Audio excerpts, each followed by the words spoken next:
G come up and share his experience, strength, and hope on the topic tonight. Can you please join me in welcoming Roger? You got some time. You're going to do great. Thank you. I'm a tall guy, so yeah, you're gonna have to. I'm an addict named Roger. Is this lined up? Yep. All right. I took some notes to follow so I could stay focused. So this is falling here. Let's figure this out.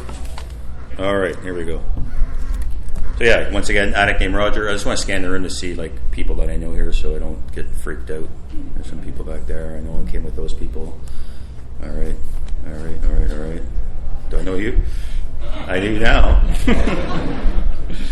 My clean date's July 18th, 2011, and for 5 years I lied and said that my clean date was July 11th, 2011. So I'll get to that in my story. I'm up here speaking about honesty, open-mindedness, and willingness, and I can tell you by default, I'm a liar. I am a control freak. I can be a thief. I can be, controlling. I can be all kinds of different things. Full of shame, full of guilt, self-centered, self-righteous, self-absorbed. Anybody can relate with that? Yeah. So that's my default. Most days, these days, I am not there, but I can still be those things. But back in the day, it used to pretty much run my life, right? So I can tell you how I changed that. Honesty, for me, early on, was a learned behavior. My father is a very dishonest man. We would be told when the phone rang to lie and say that he wasn't home or some other kind of story. If somebody was calling looking for money or it's just somebody he didn't want to talk to. My father would burn cars to collect the insurance money. My father lit a barn on fire to collect the insurance money. My brother and I found a video cassette. Remember those big camcorders some of us used to carry around? There was a video cassette in his car and his truck, and it was locked in the glove compartment. And my brother and I were looking for money in there, stealing from my dad, right? And we found this video cassette. And we're like, what's this? I go, we haven't seen this one. What's this? And we put it in there. And my father came around from the camera, sat down beside a woman and kissed her, and he turned it off. It wasn't my mother. And he emotionally blackmailed us. I was 16. So I'm not blaming him by any means for my dishonesty and my inability to be honest back then, but it was a big part of my upbringing. When I look back at my upbringing, it was fairly normal. Like these things I talk about now, I had no idea what was going on. My parents were together. They split up when I was 42 years old. In my actually first few months of recovery, my parents split up. I had everything I needed. There wasn't any physical abuse. I learned later on that I had emotional abuse, verbal abuse, things like that going on in my home from my father. And all these things, shaped me to be who I am today. A big part of my story as well, growing up, I grew up in Southern Ontario. Actually, Sudbury is very well known for Letterkenny being filmed here. I'm actually from Letterkenny, Listowel, Ontario. So if you want any idea what it's like, for my childhood, is watch that show, and it's pretty similar to what I dealt with.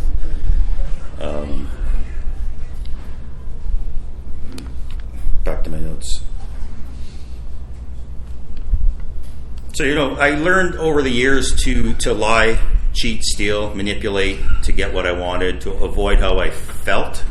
Again, I had no idea I was doing that till really not that long ago. And it was just the way of life. It was just a natural state of being.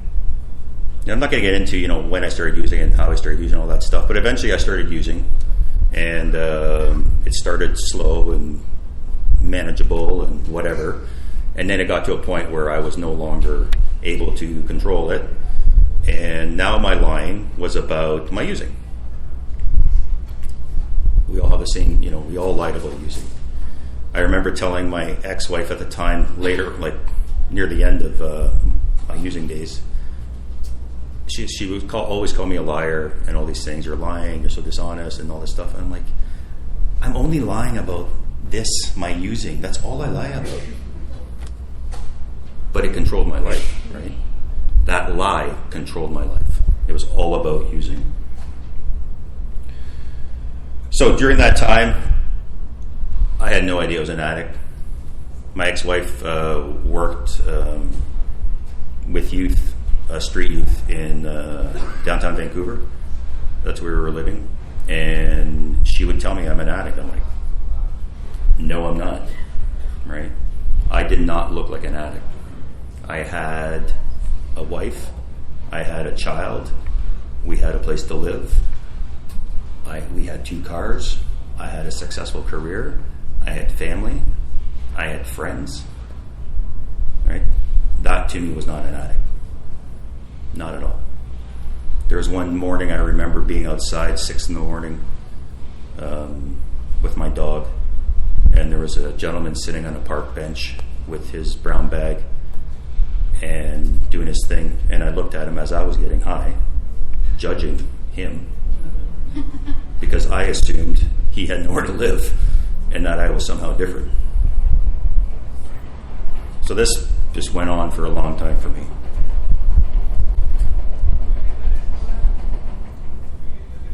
It took me a long time to come to terms with the fact that I was an addict. I'd like to say that the very first time I said, "Hi, my name's Roger, I'm an addict," that I was being honest, but I was not. I was just saying that because I was in an NA meeting, and that's what we said. I did not believe that, so my clean date's 2011, and my first NA meeting was 04, early 04. So like 7-ish years of in and outs and lots of meetings and lots of white key tags, and very little honesty. We're going to segue into open-mindedness shortly. Very close-minded and absolutely no willingness. My first meeting was in Vancouver, and I went in there, and it was like on UBC campus, and I didn't know where to park, and I was scared. I remember being scared. I was there because my wife had told me about NA. I'm like, what is that? She's like, that other fellowship that's pretty famous? I'm like, yes. She's like, what's that? But it's for drugs. I'm like, but I'm not a drug addict. Because I didn't fit what I thought was a drug addict, right? So I reluctantly went. I have no idea why I went, probably because I was in shit for something. And I went, and there's a bunch of people. I don't remember much, except everybody was pretty happy, and I said, well, that's pretty weird. And there was a lot of hugging and laughing, and I thought that was pretty weird too. And I remember hearing the word God several times, and that freaked me out. And I probably used on the way home. I can't remember. And I went to a couple more meetings, and then something came up, and I stopped going to meetings. I don't know if I went back to NA while I was in Vancouver or not. I think I tried a couple of times. And then we were moving to Montreal. My career had brought me to Montreal, and I'm like, okay, we're good now. Geographical cure, I'm good. So I got to Montreal, and I was able to abstain. And then, lo and behold, I found drugs in Montreal. It wasn't that hard to find. And the whole thing kept going, right? So tried NA again, in and out. Lots of lying, still very close-minded. No, I wasn't identifying with anybody because I still thought I was so different. No identification, absolutely no identification. So what I wasn't doing, I was going to the odd meeting. What I wasn't doing is I wasn't connecting with people. So this to me is like my closed mind. This doesn't, I don't need these people. So I wasn't connecting with people. I didn't have a home group. I would go to meetings and I would hear the 12 steps being read, and I'm like, that is bizarre. What is that? No desire to do that at all. Still struggling with identification. And did I mention no sponsor? I think so. No friends. Anyways, I wasn't doing anything. I was very close-minded. None of this was for me. But I kept going here and there, once in a while. White key tags. I may have gotten an orange key tag in Montreal, I'm not sure. 30 days, I'm not sure. Spiraling. Arguing with my wife all the time. I'm not an addict. But things slowly started seeping in. I started to see a peak of the unmanageability. I was starting to see the unmanageability and the powerlessness. And we moved to Guelph, and that's where I finally got clean. And what happened in Guelph? I just got to look at my notes. Sorry.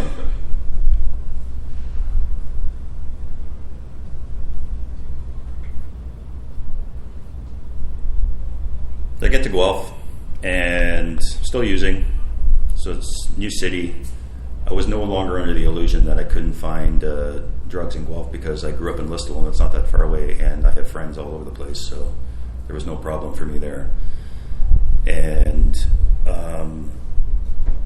tried NA again. At some point I maybe got a 60-day key tag somewhere along the journey. Tried NA again, and for some reason, it started. Well, not for some reason. I know what happened. It started to work. So somewhere along the way there, I had fully believed that I was an addict. I was no problem. I'm an addict. I am powerless, and my life is unmanageable. Still married to the same woman. I now had 2 kids, bigger house, 2 cars, still the same career. None of that had changed. But I was a mess inside, constantly fighting with my wife, like lying, cheating, stealing like crazy, and just running away from everything, running away from myself, running from everything. I couldn't stay home because I wanted to use. I got to that point where I was like life was miserable while I was using, and life was miserable while I was not using, right? Like, I think most of us have been there. And I went to a meeting in Guelph, and I met a guy who walked across the room. I don't remember any of the hugs prior to this one in NA, but I remember this one. It was like 7-ish years into in and out. He got up, he crossed the room, he gave me a hug. And I felt welcome. This is where I get into the story of what changed in the 3 segments. I felt welcomed, and I went to that meeting, and I don't know what happened, but the next night I went to another meeting, and some of us in here know it was in the Homewood in Guelph. It was in the auditorium. There used to be meetings there 3 times a week, and I walked in, and I stood at the top, and the guy was the same guy from the other night, was down there. And I went down and I asked if I could sit beside him, and he said sure. And at the end of that meeting, he asked me if I wanted to ride to my car, and I said sure. And he just spilt his story. He just laid it out on me, and I'm like, holy fuck, this guy's me. I had found my guy to identify with. I'm sure he was there before all these other people I met. I'm sure I could have identified with one of those guys if I was ready, if I was at surrender, whatever. But this guy changed my life. His name's Steve H. Some of you know him. Huggy Bear. Nick knows him. Nick and Tony know him. And he changed my life. I'd like to say that was the last time I used, but it wasn't. What did happen was I joined a home group, became accountable, started building relationships with people in my home group, started sharing slowly, becoming vulnerable, being honest, believing that I was an addict when I said it. And he strongly suggested that I start doing the steps. He said he was starting a step study group, and he said you should do the steps. I said, okay. And we'd have all kinds of little debates and discussions about God and higher powers and addiction and all these different things. And he let me have my opinion. He's very, very strongly opinionated gentleman, but he let me have my opinion. And slowly but surely, my mind started to open. And with that, started like the willingness came. One of the earliest things I can remember in that relationship, let me say this first. So, April 1st, 2011 was my clean date. I believe I only had one relapse. All that other stuff, there was no recovery in my life. Those 8 years, those weren't relapses. That was just me like using and collecting key tags and going to meetings and shit like that, right? April 1st, 2011, I quit. And then I met Steve. I got a sponsor. I got a home group. I started doing some work. Started doing the steps. Then I relapsed.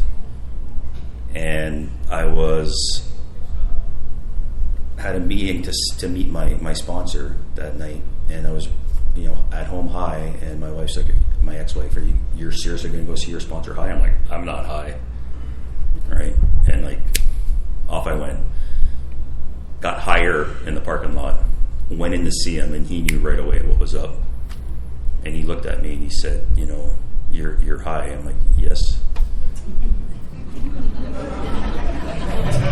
Honesty. And the loving man that he is he didn't kick me out. We sat for an hour and we talked. He's like, what do you want to do? What's going on? All this stuff. And he said, you realize you're putting my recovery in jeopardy by coming here and doing this? Yes. Full of shame. So much shame. Shame and I, we get along. And he said to me, he's like, what do you want to do? He's like, I'm going on vacation. I'll be back in 2 weeks. Give me a call and tell me what you want to do. He's like, if you want to keep going, I'll keep going with you. But he goes, if you don't want to, that's fine. He goes, but if we keep going and this happens again, he's like, I can't be your sponsor. He goes, this is not safe for me. I said, okay. So I used for 2 more weeks because I had a 2-week pass.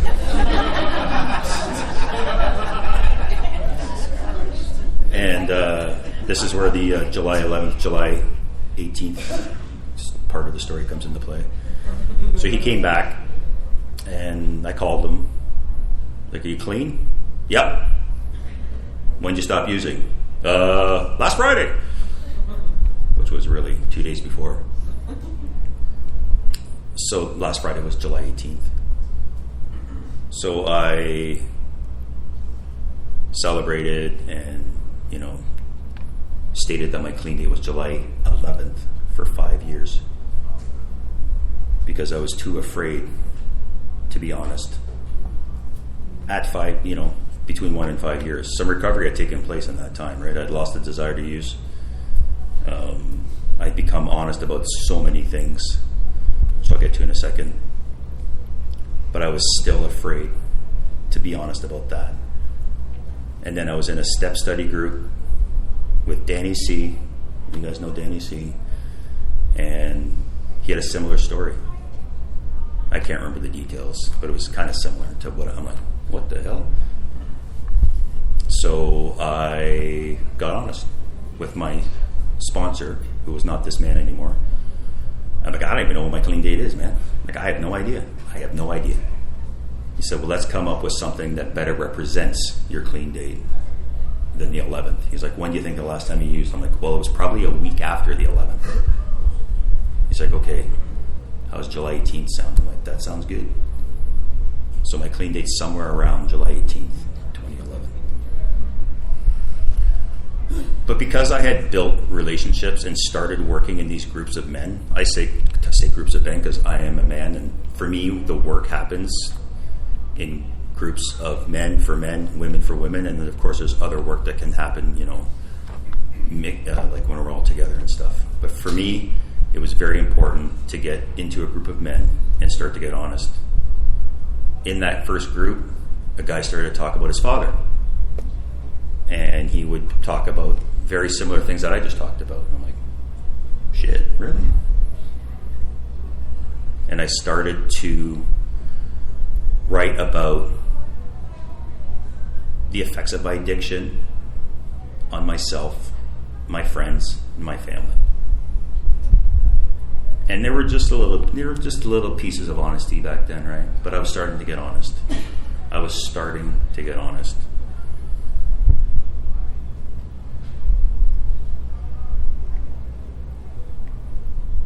just thinking from back then, it's so different. I'm so different today, right? It was scary.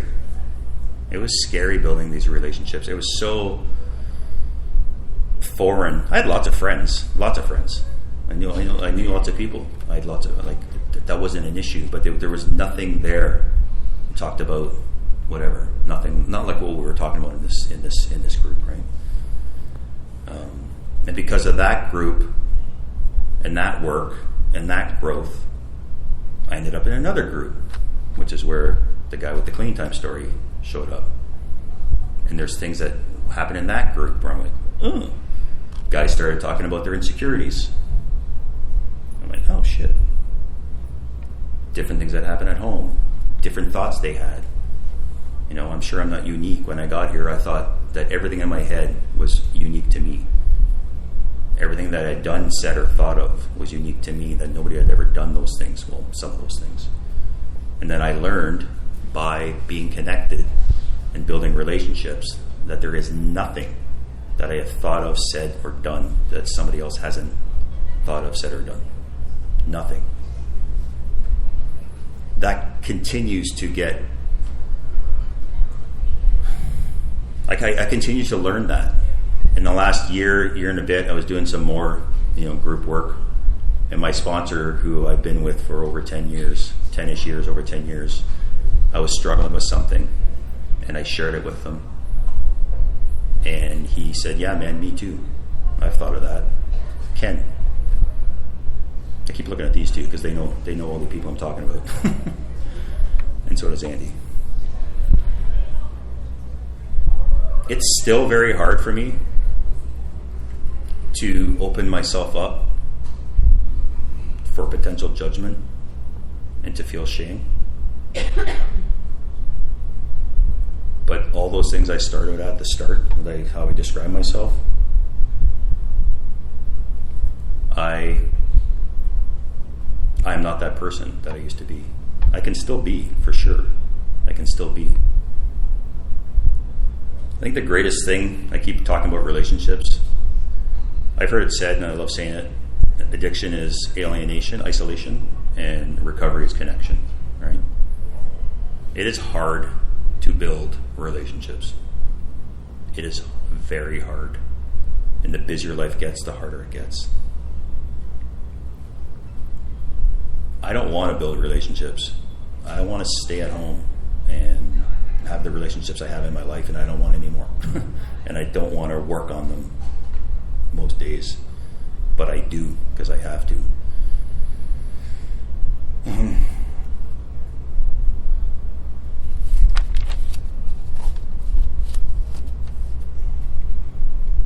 And where I'm at these days with honesty, openness, and willingness, when I say how it was, what changed, and how it is now, that still happens with whatever manifestation or thing that I'm trying to deal with.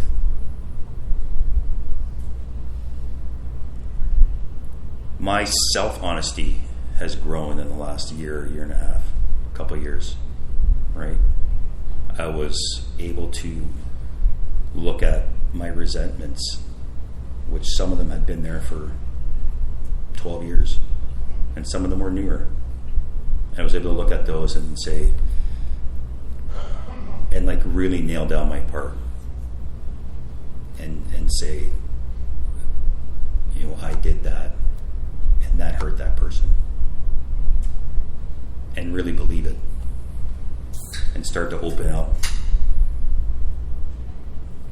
and become even more willing to make the amends. There's some people on my amends list that I struggled getting on that list, right? Step 8 is we became willing to make amends, not make the amends. But I couldn't even get the person on the list. There's some people on there now, still haven't made the amends, but I'm working on it with my sponsor, right? My mother-in-law's on that list. My wife's mom. We have some history. She has hurt me, and I have hurt her. I still haven't made that amends yet, but I'm getting closer, baby. Whoops. I'm getting closer.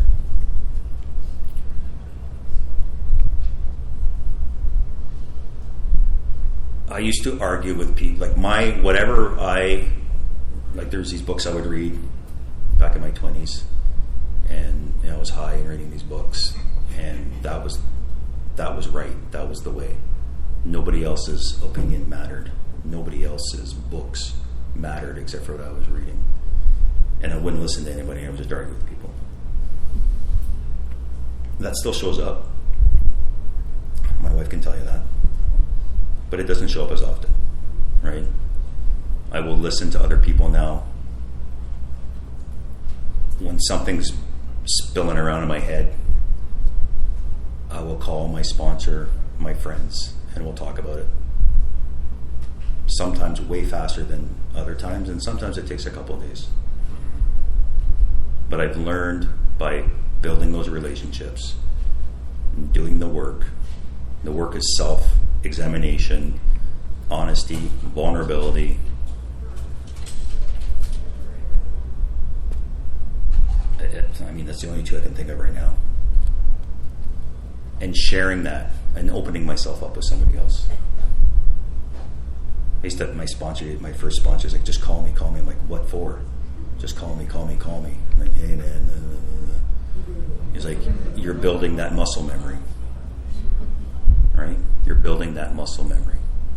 So then, hopefully, you'll pick up the phone if something's bothering you.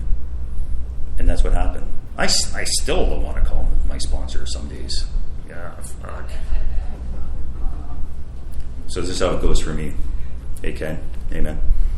I say, I'm struggling with this.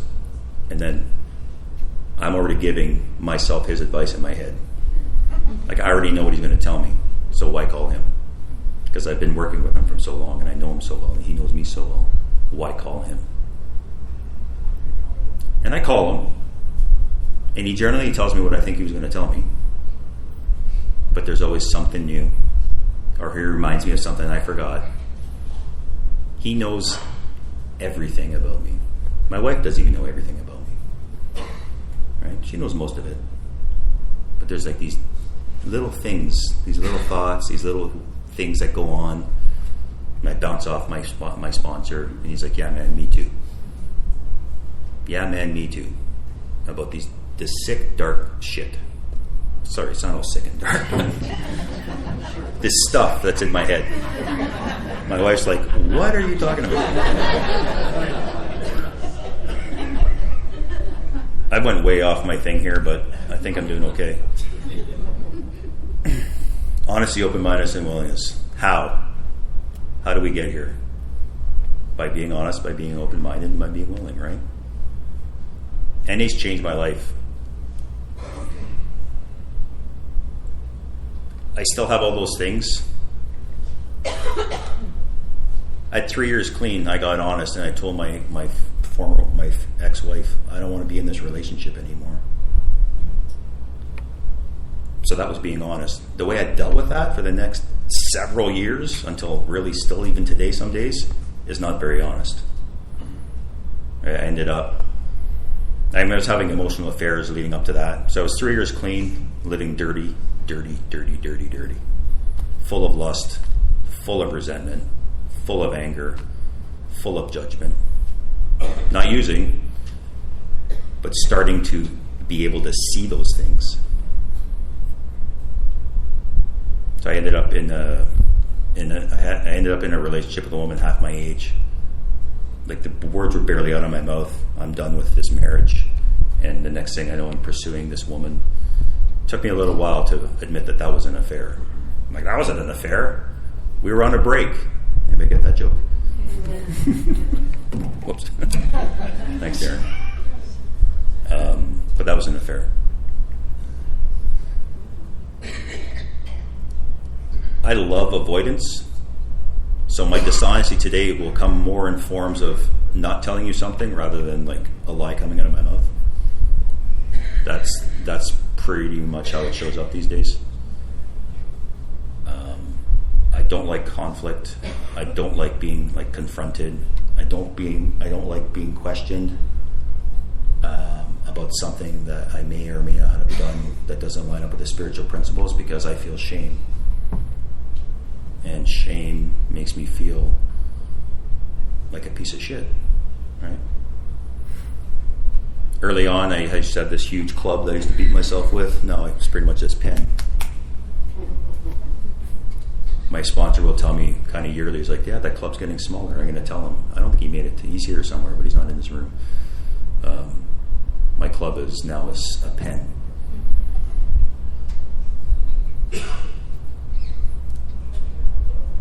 I had made peace with my father. My father is and was all those things, and it still can be those things, but I judge my relationship with my father on how he treats me and my family. And when I see him being something like in a way that doesn't line up with the spiritual principles or the way that I live my life today, I talk to him about it. I'm like, hey man, one of my kids' name is Max. I'm like, you said that thing to Max. I'm like, no, that's not right. And so I communicate with him. I had to tell my father and my mother, who are split, like I said, that my uncle, my father's brother, committed suicide, because I was the first one to get the call. This was like on my wedding anniversary last September. And I had to tell my parents, and they both cried over the phone. That was hard to hear, right? But I've built this, I've become this man in my family. Actually, I was talking to my niece yesterday. She's like, you're the only one that's emotionally intelligent in the family. And I said, okay. And we had a nice conversation, right? And she asked me some advice, because her dad, surprise, surprise, my brother, my father's son, is an addict, but not in recovery, an addict in denial. He's been estranged from his family for 2 years. It got pretty nasty. And his wife, who I've known for 35 years, and his 3 children, turned to me for insight on the trauma that my father had caused on the family, insight on addiction, because they know I'm a recovering addict. And that's who I've become. I've become that guy. I've learned to, hold back my opinion when they're asking. Just kind of answer their questions. My niece asked me yesterday, she's 25-ish, 26, she's getting married in July. It's like, my dad stopped drinking the hard stuff. I'm like, okay. Stop smoking that stuff. I'm like, okay. He's drinking beer on Wednesdays. I'm like, okay. It's like, what do you think of that? I'm like, I don't think that's going to last very long. She's like, what do you mean? So I explained to her control, right? The way we try to control. She's like, do you think it's possible? Do you think you can get better without the 12 steps? I'm like, yeah, it's possible. I know people that have gotten better without the 12 steps. It's possible. For sure it's possible. Do you think you can only drink on Wednesdays? And I'm like, maybe. Honestly, maybe. What do I know, right? But probably not. So she came to me to see what kind of boundaries she could set with her mom. Oh, sorry. My brother and his ex-wife, his estranged wife, are now back together after 2 years. Sort of back together. I'm like, this is wild. My brother, I haven't talked to him in forever, right? Honesty, open-mindedness, and willingness. I became honest and open-minded and willing to help these people. My family turns to me now for these kinds of things. Co-workers, colleagues turn to me now for these kinds of things. Friends, families, I sponsor men. There's one right there. Turn to me now for these kinds of things, for guidance. Like, how does this even happen? It just happens over time, right? Just keep coming around, keep doing the work, build those relationships. A little bit of honesty begets, is that the word? A little bit more honesty. Get out of myself, listen to others, take advice. The willingness is the action part, right? do something, try that out, get a sponsor, work the steps, call your sponsor, make a friend, go to an event, come here, and the next thing you know, it's been years. It's been years. This morning, I was an asshole to my wife. Right? I was acting like an asshole, I should say. I'm sorry. I was feeling fear because I thought we were going to be late. And I was totally disregarding what she had been going through for the last couple weeks. Like totally disregard. And I was back to that self-centered, self-absorbed, self-seeking, keep adding them guy. I'm still that guy. He's still there. Clearly, he was there this morning. But he doesn't show up as often as he did. You know, today I live a spiritually principled life. Anyways, I think that's coming out wrong. I live my life in accordance with the spiritual principles. There's another way to say it. And I learned those spiritual principles by doing the work in our program. And again, by building relationships and not being alone. I'm at the point where I'm starting to repeat myself. I pretty much covered everything I wanted to talk about. I don't know how much time I have left. No, don't clap yet.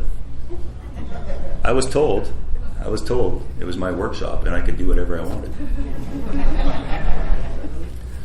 So I'm going to ask this. I want to ask this and see if anybody's got some courage. Is there anything anybody wants to share real quick that they've never said to anyone? That's not going to end up where you're not going to end up in jail.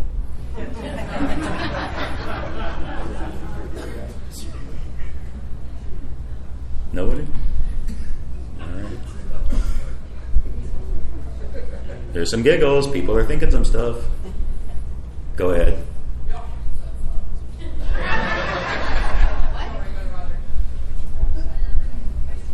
All right. Oh, thank you. I resonate with the emotional, cheating on a partner, and I always justified it as well, we never actually kissed or whatever with this other partner. Anyway, I guess I can say that I did cheat on my ex because of this emotional dishonesty. Thank you for sharing that. Thank you. What was your name? One more time. Andrew. Thank you, Andrew. What I learned about emotional affairs is I was giving a piece of myself to somebody other than my partner, which is I was robbing the relationship I was in of something, right? Whatever I was doing. I did learn that. Was my time up? Is that why you did that, or you're just messing with me? We just met, and she's already messing with me. Anybody else? My name's Matthew. Hey, Matt. I think my clean date might be 2 days later than what I say it is, but I also don't bullshit. I have no fucking memory. Thank you. What should I do with that? Do you have a sponsor? I do. Yeah, have a chat with your sponsor.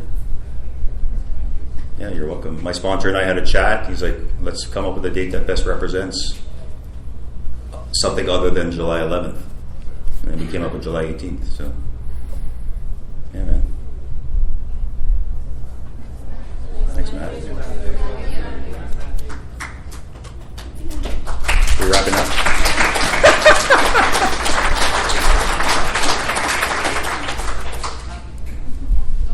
Anybody else?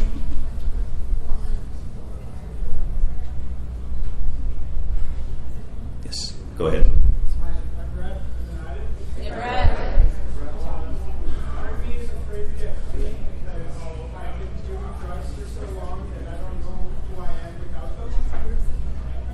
Yeah, man, I can relate to that.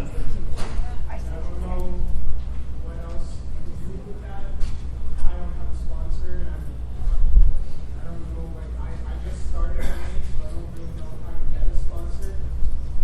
Where do you live?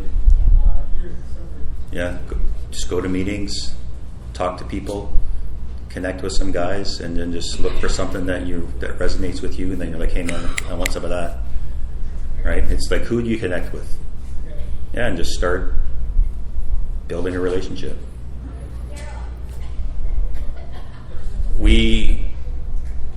Anybody how many people have lost a desire to use? It's possible, man. You can do it too. You can do it too. It happens, but it takes some time. Anybody else?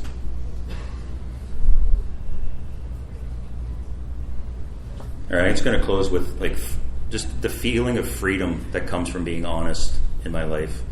If anybody touched my phone other than me, especially my ex-wife, I would having a panic attack.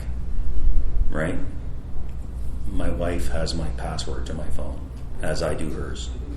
Right? Nick's like, that's pretty brave. There's nothing on my phone that my wife can't see. And it's even worse today than it was back then, right? With what we can do on our phones.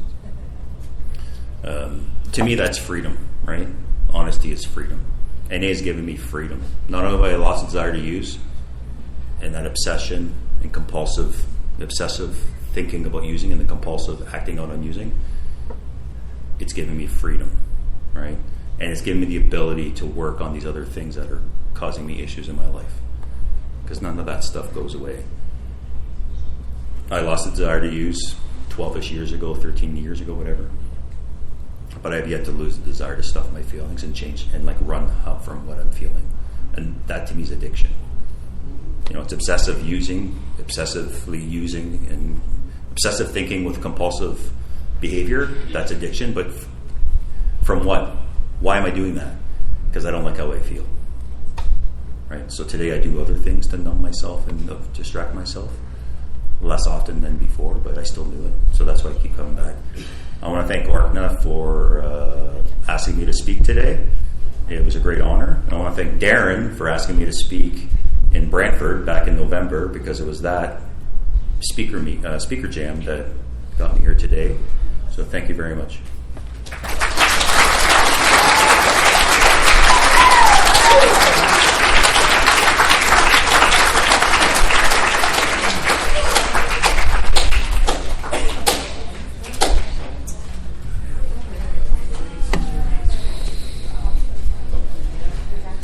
Okay. On behalf of Orkna, I would like to thank Roger. Roger, thank you for sharing your story. I really want to thank you for highlighting that whole comparison is the killer of connection. During your share, you talked about, the opposite of addiction is connection. And I've seen, addicts die because they were comparing themselves and they didn't think that they were bad enough. And you were the perfect speaker for this topic, honesty, open-mindedness, and willingness. So genuinely, thank you for coming up and sharing your experience, strength, and hope. Yeah. We're going to end this meeting joined in a circle the same way we opened it. Moment of silence with the wee version of the starting prayer. Good job, Sarah. Oh, good job, Stephen. Good job.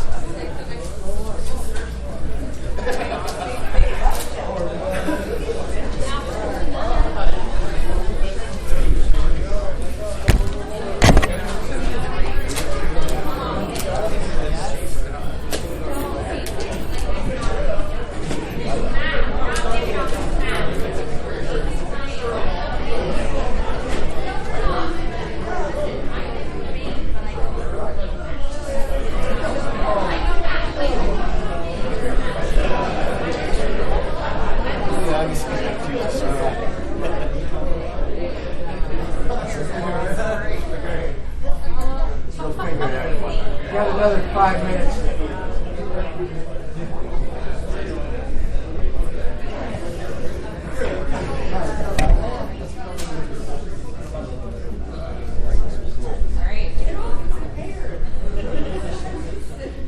Let this circle represent what we can't do alone, we can surely do together. Together. Moment of silence for the still suffering addict.